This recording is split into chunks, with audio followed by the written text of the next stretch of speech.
যারা রাত্রিটা সেজদা অবস্থায় দাঁড়ানো অবস্থায় কাটায়, কোরআন বলতেছে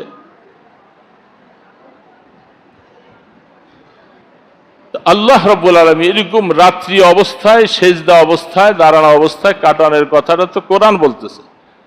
আর আয়াত যদি নাও থাকে, একটা আয়াতে তো যথেষ্ট। কালিলুম মিনাল লাইলি মা ইয়াহজাউন ওয়া বিল আসহারি হুম ইস্তাগফিরুন তাতাজাফা জুনুবুহুম আন, এরকম আয়াত তো অনেক আছে। দোস্ত, আমরা ব্যবসা করতে করতে ব্যবসায়ীর মজা পাইছি, দোকানের মজা পাইছি, এগুলি গুছাইয়া গাছাইয়া রাত্রের 12টা 1টা শুইতে শুইতে 2টা বাজে। ব্যবসার মজা পাইছেন আপনি, রাত্রি উঠে আল্লাহকে সেজদা দেওয়ার মজা পান নাই। এই মজা আপনার কাছে নাই।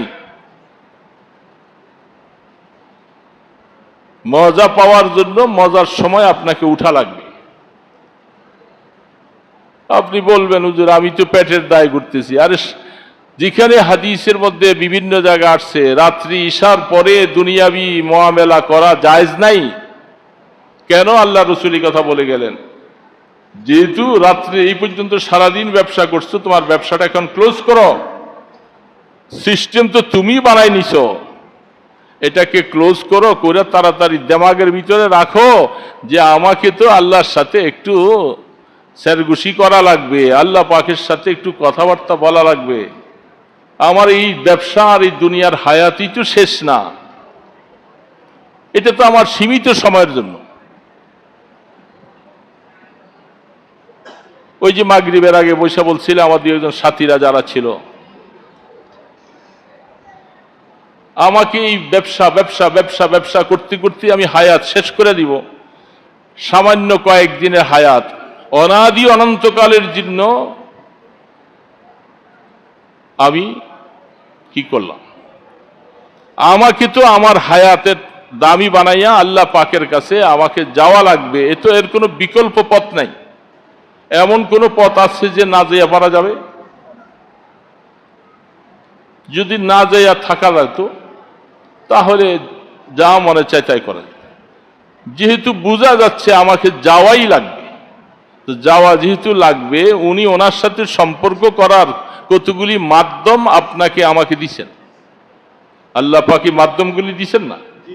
তো দুনিয়ার কোনো মানুষ দেন নাই, রসুল দেন নাই, সরাসরি আল্লাহ দিছেন। যে তুমি তাআল্লুক মা আল্লাহ করতে চাইলে, আমার সাথে সম্পর্ক করতে চাইলে তোমাকে এই সময়গুলি খুব গুরুত্ব দাও। আমি সারাদিন তবলিগ করলাম, পড়লাম, ওদার মাদারিসি করলাম, সবকিছু করলাম, আর রাত্রে আমি উঠার যোগ্যতাই পাইলাম না। বোঝা গেল যে আমি এখনো অনেক পিছনে পড়ে আছি, অনেক পিছনে পড়ে আছি।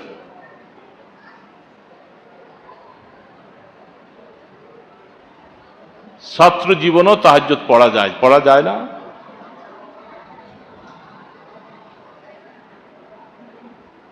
আল্লাহ পাকের শুকর, এগুলি মনে রাখার জন্য বলতেছি। মিশকাত দাওরা 2 বছর হাঁটাদারি পড়ছি, ওই সময় আমাদের সিটগুলি খুব ছোট ছিল, চৌকিতে ফ্লোর পাকা ছিল না, ছোট ছোট চৌকির উপরেই থাকা লাগতো, চৌকিগুলি ভাড়া নিয়ে থাকছে।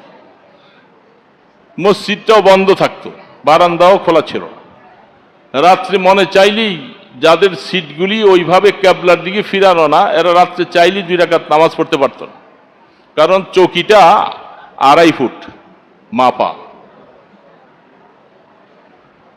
এই জন্য মনে চাইলে 2-4 রাকাত। আল্লাহ পাকের শুকর, এ হাতায় বাগ একটা জায়গা ছিল, ওইখানে কিছু আবর্জনা ময়লাও ছিল।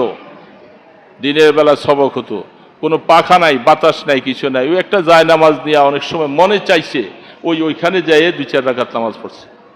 এটাই আমার ছাত্র জীবনের কথা বলতেছি তখনকার থেকে। কিন্তু বাবা ওই সময় আমার কেউ উঠাইছে, ওইখানে উঠানোর কোনো ব্যবস্থা নাই। এত বড় এদার আমাদের কে কাদের উঠায়? হাজার হাজার ছাত্র। নিজের দিলের থেকে যদি নিজে আমল ধরে না রাখেন তাহলে আপনি এটা পারবেন না। ছাত্র জীবনেও আমল করতে চাইলে আমল করা যায়। এই জন্য আল্লাহ পাকের শুকর, যখন আরো একবারে নিচে পড়তাম, যে আমার উস্তাদ তিনি তাহাজ্জুদ গুজার ছিলেন, তিনি ডাক দিয়া উঠাই দিতেন, আব্দুল আওয়াল উঠো উঠো। এই যে উস্তাদ ওই সময় উঠাই দিয়েছেন, তখন থেকেই জামাতে নাহমির হেদায়েতুন নূর থেকে যে শুরু হয়েছে, আল্লাহর শুকর আজ পর্যন্ত বেঁচে আছি। ওয়ালা ফখরা আলাইহি, আল্লাহ পাকের শুকর।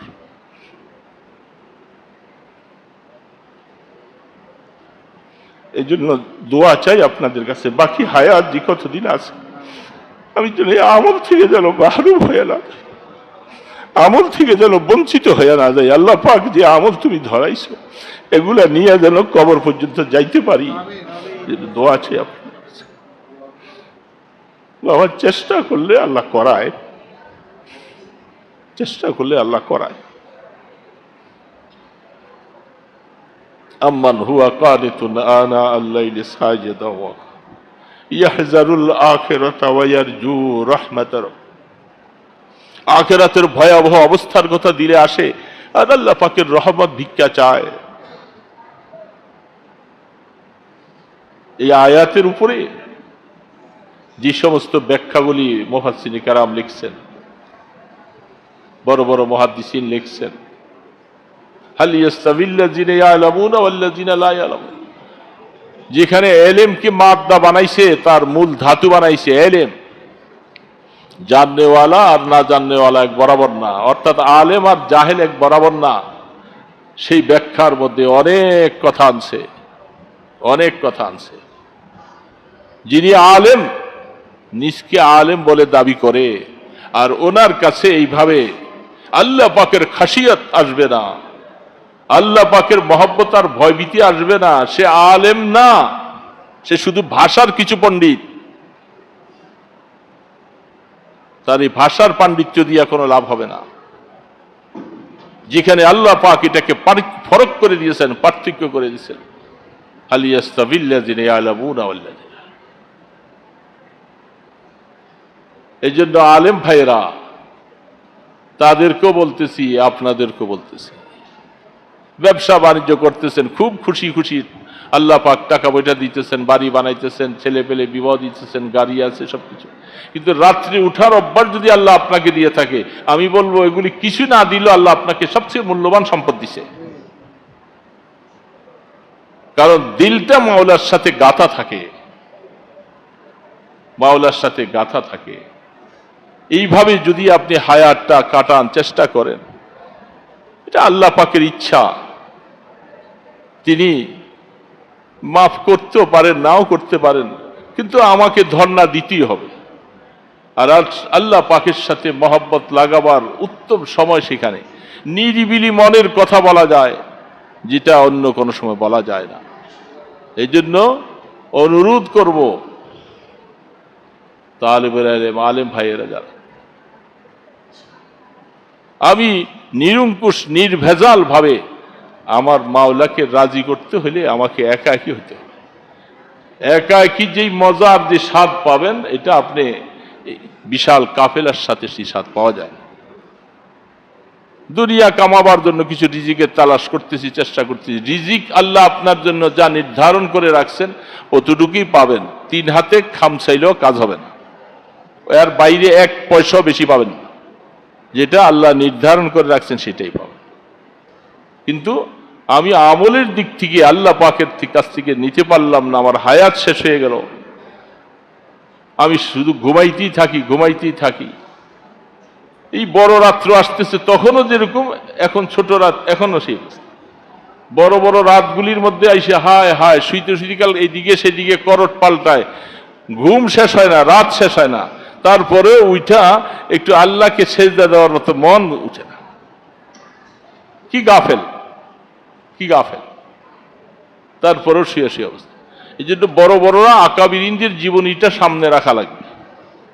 তারা ফতুয়া দিছেন, ইলমি মোতালা করেছেন, মাশগালা করেছেন, ছাত্র পড়াইছেন, তারপরেও এটা যদি করতে চায় আল্লাহ করাবে, আল্লাহ পাক করাবেন।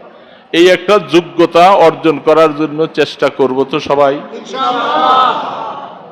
তৌফিক চাইতে হবে আল্লাহ পাকের কাছে, আল্লাহ পাকের কাছে তৌফিক চাইলে আল্লাহ মাহরুম করবেন না, এটা আল্লাহ পাকের ইচ্ছা। সুলতান আহমদ আলীপুরি রহমতুল্লাহ আলী 7 বছর হযরত মাদানী রহমতুল্লাহ আলীর খেদমত করছেন। 7 বছর হযরতের খাদেম ছিল।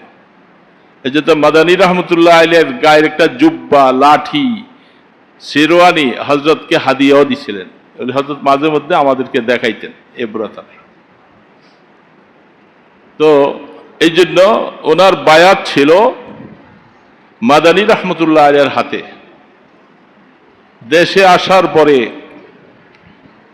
মনের মধ্যে পেরেশান, পটিয়ার মুফতি আজিজুল হক রহমতুল্লাহ আলাইহি সাহেবের কাছে গেলেন। তিনি অনেক উচ্চ পর্যায়ের আলেম, বড় আল্লাহওয়ালা। পটিয়ার মুফতি সাহেব রহমতুল্লাহ আলাইহি ওনার কারগুজারি শোনার পরে বলছে যে মাওলানা সুলতান আহমদ, চট্টগ্রামের মধ্যে মৌলবী কয় বেশি বেশি, ভারতের মধ্যে কাউরে বড় আলেম দুই একজন না হইলে মাওলানা কয় না, সবাইকে মৌলবী কয়। এটা ওই আঞ্চলিকতা একটা ভাষা। তো মৌলবী সুলতান আহমদ হাত তরিয়ান মাদানী রহমতুল্লাহ আলাইহি রাতের লগে লাগবে না, এটা ব্যাখ্যা পরে বলতেছি। যে হাত মাদানী রহমতুল্লাহ আলাইহির হাতের লগে লাগবে, এই হাতের লগে আয় আজ লোক হাত লাগাই না পারিব। হাত যেটা মাদানী রহমতুল্লাহ আলাইহির সাথে লাগাইয়া বায়াত হয়েছিল, সেই হাতের মধ্যে আমি আজিজুল হক হাত দেওয়ার সাহস রাখি না। বায়াত তোমার ওইটাই। যেহেতু দেশে আসছো, মাঝে মধ্যে কিছু পরামর্শ নেওয়া দেওয়া, তোমার থেকেও কিছু পরামর্শ আমি নিব, আর আমাকেও কিছু পরামর্শ তুমি দিও। এইটাই হলো তোমার উপরে বয়াতের হালাত। এই হলো মুফতি আজিজুল হক রহমতুল্লাহ আলাইহির কথা। মুফতি আজিজুল হক রহমতুল্লাহ আলাইহি উপরে এত ফেদা ছিলেন নানুপুর হযরত রহমতুল্লাহ আলাইহি। তার ফেদাইয়ত বলতে ভাষায় ব্যক্ত করা যায় না। এটা ওনার মুখে যখন শোনা গেছে তখনই সহজ হয়েছিল। এটাকে আর আমাদের কোনো মুখে আমরা বয়ান করতে পারলে না। এই জন্য সুলতান আহমদ রহমতুল্লাহ আলাইহি, আজিজুল হক রহমতুল্লাহ আলাইহি যখন তিনি হজে যাবেন, তো তিনিও তার সাথে যাওয়ার মনের খেয়াল, কিন্তু টাকা পয়সা নাই, স্টিমারে যাওয়ার কথা। তো বলতেছিল যে কিভাবে যাই, বাবার দেওয়া কিছু জায়গা ছিল, বলে যে এটাকে বিক্রি করে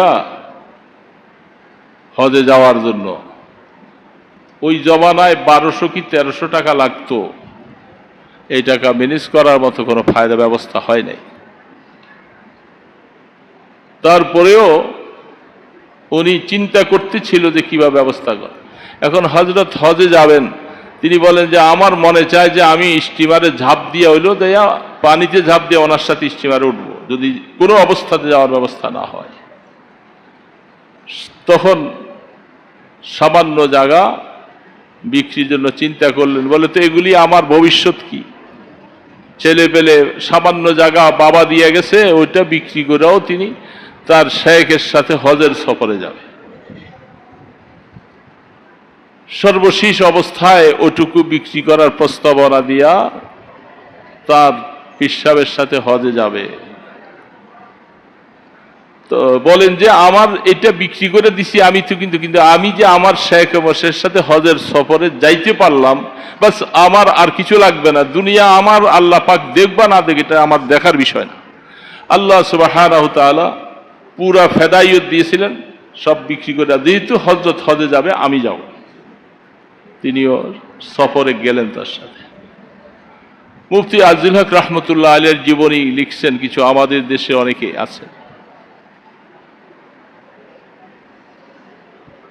তো ফেদা এমন ছিল, তো তিনি এই কথাটা বলতেছিলেন যে মাদ্রাসার যেখানে যাইতেন, হুজুর খুব মেজাজি মানুষ ছিলেন। মেজাজ এটা ফেতরতি, কিছু কিছু আল্লাহ ওয়ালা বুজুর্গ মানুষ এটা মেজাজ। সন্দীপের হযরত মেজাজি ছিলেন, যারা দেখছেন ওনার সাথে চলছেন। নানুপুর হযরত তিনিও মেজাজি ছিলেন। কথা একটু উল্টা পাল্টা 19-20 কিছু দেখলেই মেজাজের মধ্যে গরম হয়ে যেত। তো মাদ্রাসার ছাত্ররা, ওস্তাদেরা, আল্লাহু আকবার, অনেক সময় যাইয়া তিনি মাঝে মধ্যে বলতেন যে যেখানে মাদ্রাসা এর মানে হলো কোরআন হাদিসের কেন্দ্র, এইখানে যা কিতাবে পড়বে এগুলি আমলে আসা দরকার। শুধু কিতাবেই থাকলো তাহলে এলেমে নূর আসবে না, মাদ্রাসাও বরকতওয়ালা হবে না। যে মাদ্রাসা হযরত যাইয়েই কদম রাইখা কিছু আমলের কথা বলতেন। শেষ রাত্রি উঠে ওস্তাদদেরকে তাহাজ্জুদ পড়া এটাকে উনি লাজেম করে দিতেন। হযরতের জীবনে নানুপুরে যখন আমরা রাত্রে কখনো থাকতাম, তিনি রাত্রে উঠে নামাজ পড়ে মাদ্রাসার বারান্দা দিয়া ঘুরত, ও উড়ো উড়ো, তাহাজ্জুদের সময়ে চিটাঙ্গের ভাষা, আজও ঘুমাই রইও না, উড়ো উড়ো, এইভাবে করে ডাকতেন। হাত্তা কি যেদিন হযরত দুনিয়ার থেকে চলে যাবেন সকাল 8টা বাজে, 8:10 সেই দিনেও এমন সুস্থ অবলম্বন করলেন, তিনি উঠা তাহাজ্জুদের পরে মাদ্রাসা বারান্দা ঘুরে সব দেখছে। তাহাজ্জুদের নামাজ সেদিনও কাজা হয় নাই, আর ওই দিনেই সকাল 8টা বাজে দুনিয়ার থেকে চলে গেছে। এটা যে কি এক জিনিস, এটা বোঝানো যাবে না কাউকে। হাজারো বলতে বলতে জীবন শেষ করলাম, জীবনের শেষ পর্যায়ে চলে আসছি, কিন্তু এটা বুঝাইতেই পারি না। না আলেম ভাইদেরকে বুঝাইতে পারতেছি, না ছাত্রদেরকে বুঝাইতে পারলাম, না আমার সালিকিন বাবাজিদেরকে বুঝাইলাম, কাউরে বুঝাই। রাত্রে উঠা যে একটা কাজ, এটা বুঝাইতেই পারলাম না। এই মনে দুঃখ ব্যথা অন্তরের মধ্যে। সব কাজ আপনি পারেন, কিন্তু এখানে এসে আপনি শুধু ভাটা, এবং এটা কোনো প্রয়োজনই মনে করে না। আমি 5 ওয়াক্ত নামাজ পড়ি, আমাকে আবার রাত্রে উঠা লাগবে কেন? আমি কসম করে বললে হানেস হব না, এটা ছাড়া আপনার জীবনের তারাক্কি হবে না, হবে না, হবে না। কোন তাআল্লুক মা আল্লাহ যেটাকে বলা হয়, আল্লাহর সাথে সম্পর্ক যেটাকে বলা হয়, এটা আপনাকে রাত্রে উঠা ছাড়া, রোনাজারি ছাড়া, তাহাজ্জুদ ছাড়া এটা আপনি কোনো দিন পাবেন না। মনে রেখে নিবেন। আল্লাহর সাথে যে একটা মহব্বতের সম্পর্ক, এটা ছাড়া আসবে না। আপনি 5 ওয়াক্ত নামাজ পড়েন, আরো কিছু করেন, তাসবিহ পড়েন, এটা একটা মূল হাতিয়ার। এটা আল্লাহ প্রদত্ত, আরশে আজিমের মালিক তিনি এটা দান করেছে, সেটা আমরা নাই, আমরা পারতেছি না। আমরা চাই যে আল্লাহর সাথে মহব্বত হয়ে যাক, মহব্বত হয়ে যাক। এটা কি করে হবে? সে যেটা রাস্তা আল্লাহ বাতাইয়ে দিয়েছেন, আমি সেই রাস্তায় যাব না, রাস্তায় যাব না। অনেক সময় আমি মাঝে মধ্যে ইবরতের জন্য বলি, নসিহতের জন্য বলি। এখানে আমার ভাই তবলিগের সাথীও আছে অনেক। আমি অসুস্থতা শরীরে গত কয়েক বছর আগে হাঁটতে পারি না, চলতে পারি না, এই জন্য সেই বছর হজে আর যাইনি। তো মনটা ছিল বহুদিন থেকে একটা চিল্লা দেওয়ার। তো সেই বছর ফিকির করা কোরবানি ঈদের পরে কাকরাইলে পরামর্শ হলো, কাকরাইল পৌঁছলাম। মাওলানা জোবায়ের সাহেব সহ রবিউল ইসলাম সাহেব ছিল, ফারুক সাহেব ছিল, যারা যারা ছিল সবার সাথে। সেখানে যে যখন আমি পৌঁছে গেলাম, যে হযরত একটা চিল্লা দিতে মনে চাইছে। আমাদের নারায়ণগঞ্জ থেকে সাথীরা অনেকে ছিল। হযরতরা পরামর্শ করে আমার শরীরের কন্ডিশন অবস্থা দেখে চিল্লাটা আমাকে ময়মনসিংহ শহরে মোমেন শাহী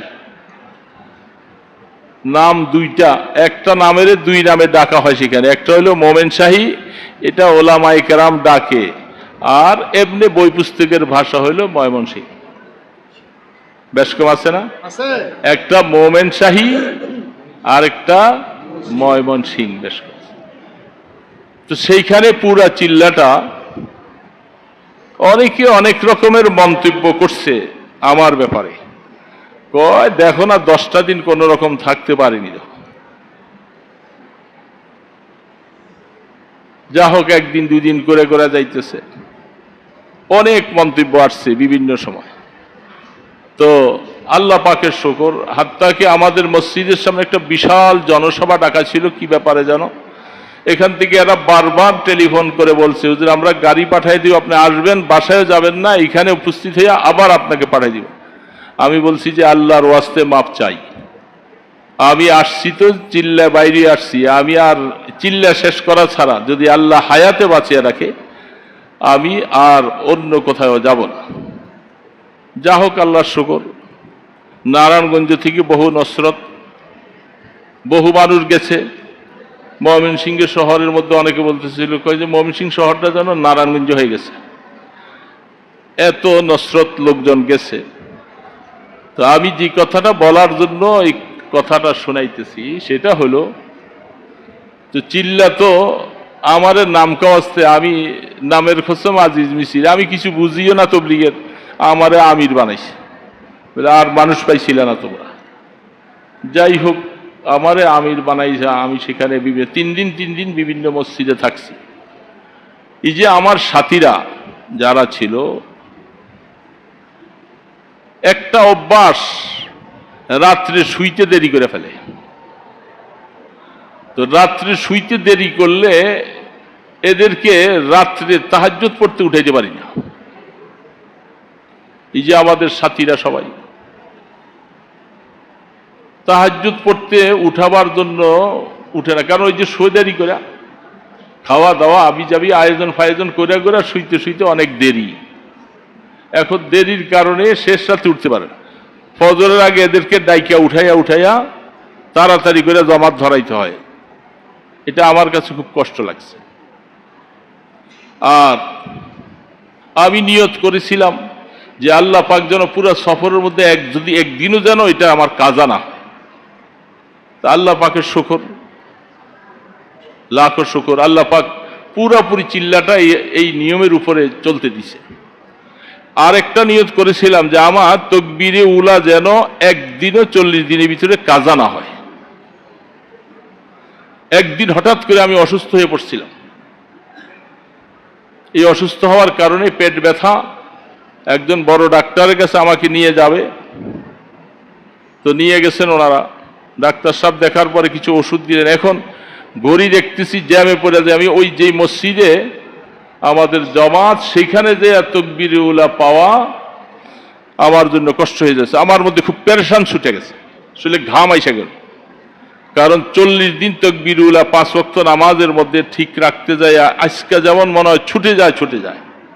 তাড়াতাড়ি পরামর্শ করলাম যে বাবা ভাইয়েরা যারা আছেন আমাকে পাশেই মসজিদটার মধ্যে নিয়ে যান, আমি এখানে যেন তাকবীরে উলার সাথে নামাজ পড়ে, নামাজের পরে তারপরে যাব আমাদের জমাতে। এসে মাথায় এটা বুদ্ধি করলাম। তা আল্লাহ পাকের শুকর, আবার 40 দিনের ভিতরে তাকবীরে উলা একদিন আলহামদুলিল্লাহ আর মিস হয়। এটা আল্লাহর শুকর আদায় করতেছি, খোদার কসম লাগে আল্লাহর শুকর আদায় করলে আল্লাহ নেয়ামত বাড়াই দিবে। কিন্তু আমার দুঃখ লাগছে, আমার ভাইদেরকে আমি তাহাজ্জুদ পড়াইতে পারিনি, ডাইকা উঠাই। 2-1টা ছেলে ছিল, এদেরকে ডাকলে উঠছে। বাকি জামাতের সাথী ভাইরা ওনারা এটার গুরুত্বই দিচ্ছে না। তাকবীরে উলার গুরুত্ব নাই, তাহাজ্জুদের গুরুত্ব নাই।